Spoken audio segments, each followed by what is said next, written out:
LCM का full form होता है लोवेस्ट कॉमन मल्टीपल। यानी कि अगर हम लोग को 32 और 24 का एलसीएम निकालना है, मतलब हम लोग को ऐसा नंबर निकालना है जो इन दोनों से पूरी तरीके से डिविजिबल हो और सबसे छोटा भी हो।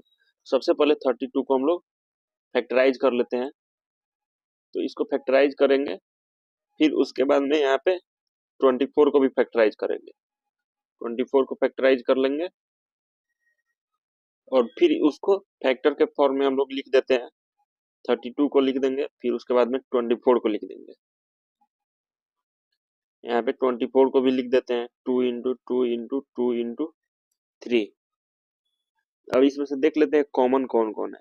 तो यहाँ पे ये सारा क्या है कि कॉमन है, और ये कॉमन, इसमें से अब कोई भी कॉमन नहीं है।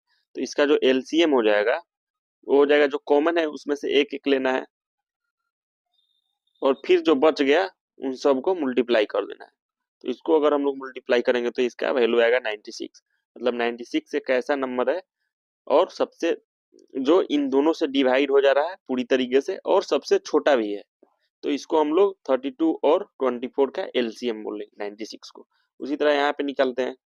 सबसे पहले 12 को फैक्टराइज करेंगे, कितना हो जाएगा 6, फिर ये हो जाएगा 3। फिर उसके बाद 48 को फैक्टराइज करेंगे, 24, 12, 6 और 3। उसी तरह 36 को फैक्टराइज करेंगे, 18, 9, 3 और 3।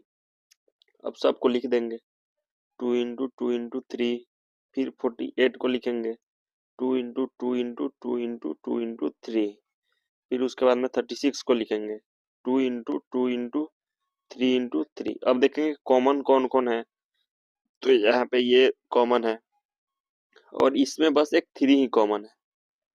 तो इसका जो एलसीएम हो जाएगा, पहले जो कॉमन हो उनमें से एक लिख लेंगे। इसमें 2 कॉमन है तो एक इसमें से, एक इसमें से, और ये 3 कॉमन है तो 3। अब बाकी जो बच गया उस सबको मल्टीप्लाई में डाल देना है। तो 2 बच गया, फिर यहाँ पे 2 आ गया, फिर यहाँ पे 3 आ गया। और इन सभी को अगर हम लोग मल्टीप्लाई करेंगे तो इसका वैल्यू आएगा 144। मतलब कि इन तीनों का एलसीएम 144 होगा।